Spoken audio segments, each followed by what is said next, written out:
Students, जैसा कि आप जानते हैं एग्ज़ाम नज़दीक आ रहे हैं। हम रिवीजन स्टार्ट कर रहे हैं और ग्रामर के रिवीजन में हम सबसे पहले स्टार्ट कर रहे हैं वाक्य। पढ़े हुए हैं आपको जल्दी समझ में आएंगे और उसके बाद हम करेंगे अभ्यास। तो स्टार्ट करते हैं वाक्य। सबसे पहले वाक्य की परिभाषा। वाक्य एक सार्थक समूह को कहते हैं। सार्थक समूह मतलब जैसे सोहन पुस्तक पढ़ता है तो सोहन कर्ता, पुस्तक कर्म, पढ़ता है क्रिया। तो कर्ता, कर्म और क्रिया व्यवस्थित रूप से जो रख के वाक्य बनाए जाते हैं उसे ही शब्दों को सही तरीके से रख के पहले कर्ता रखेंगे, फिर कर्म, फिर क्रिया, इन सबको मिला के बनता है एक सार्थक वाक्य। अब हम बात करते हैं रचना की दृष्टि से 3 वाक्यों की: सरल वाक्य, संयुक्त वाक्य और मिश्र वाक्य।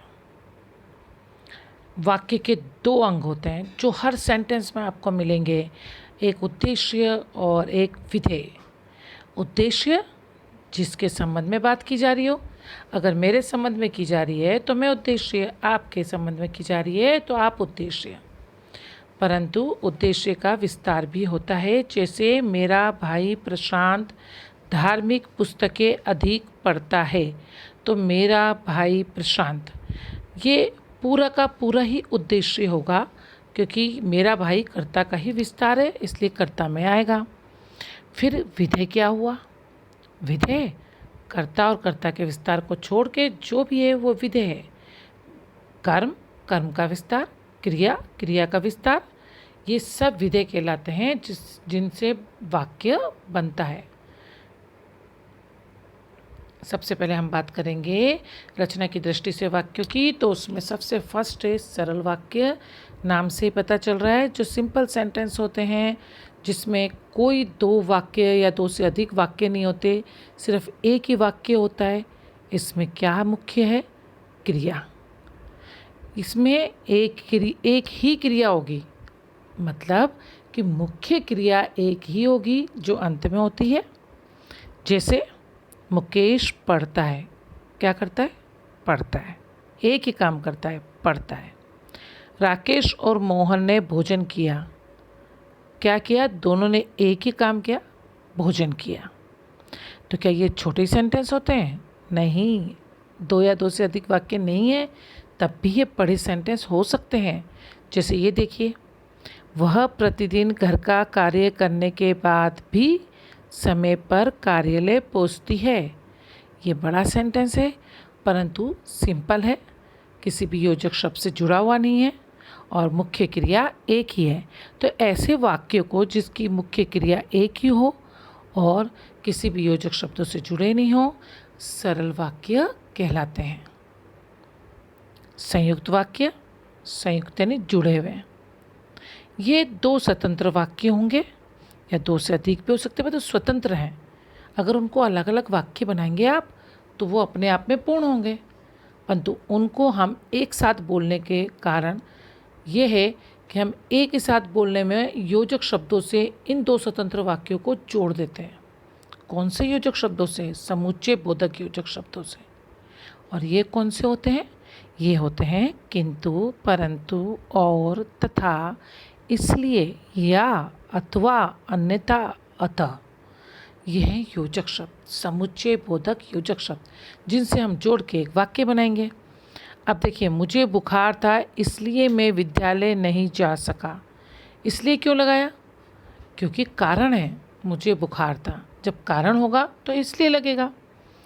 वह बाजार गया और उसने सामान खरीदा, 2 सेम सेंटेंस हैं, उसका बाजार जाना और सामान खरीदना, तो और लगाइए।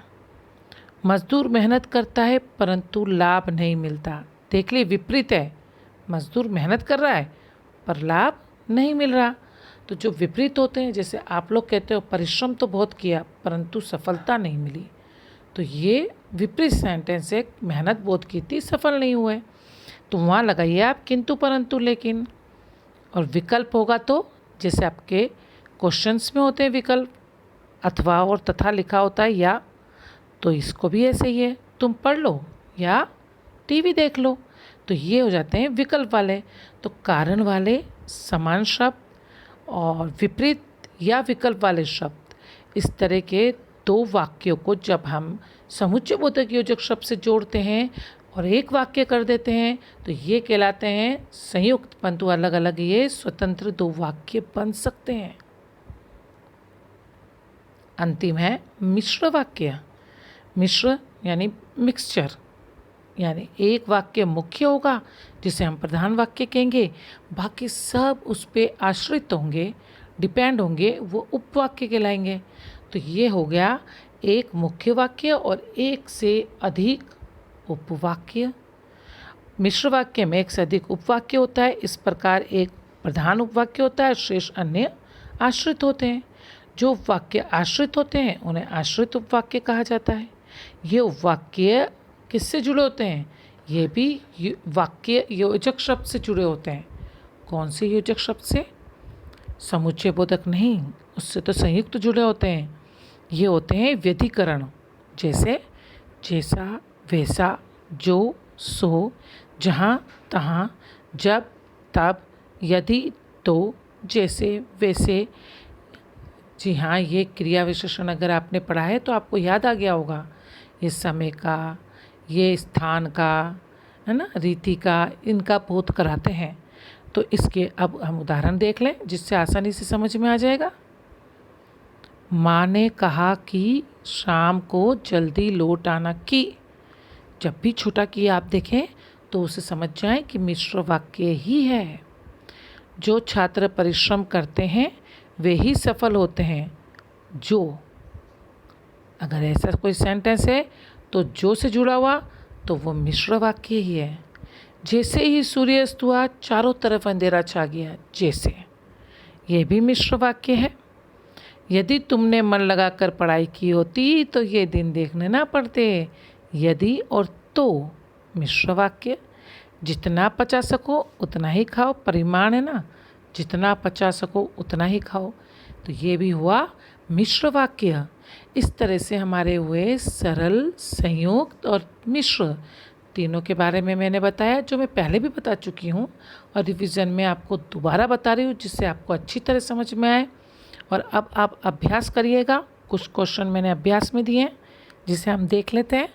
अभ्यास कार्य में आपको वाक्य पहचानने हैं। जैसे, जब असफल हो गए तो शोक करना व्यर्थ है। आपको बताना है कौन सा वाक्य है। सूर्य उगा और अंधेरा नष्ट हुआ, इसमें भी बताइएगा कौन सा वाक्य है। तुलसीदास जी ने कहा है कि विनाश काल में मनुष्य की बुद्धि भ्रष्ट हो जाती है। राम क्रिकेट खेलता है पर अच्छा नहीं। संतोष से बढ़कर सुख नहीं। जब तक विध्वंस नहीं होता तब तक नव निर्माण नहीं हो सकता। मैंने उसे पढ़ाया और नौकरी दिलाई। वह बहुत मेहनती तथा स्वाभिमानी है। इसमें आपको जो बताए हैं ये अभ्यास कार्य है, इसको आप करेंगे। अगर आपको कोई कन्फ्यूज़न हो इसमें तो आप मुझसे पूछ सकते हैं। और अब इतना ही। नेक्स्ट वीडियो में मैं आपको उपवाक्य व उसके भेद और उसके बाद अभ्यास कार्य, जिससे आपका रिवीजन हो जाएगा। अभी इतना ही, प्रैक्टिस करिएगा।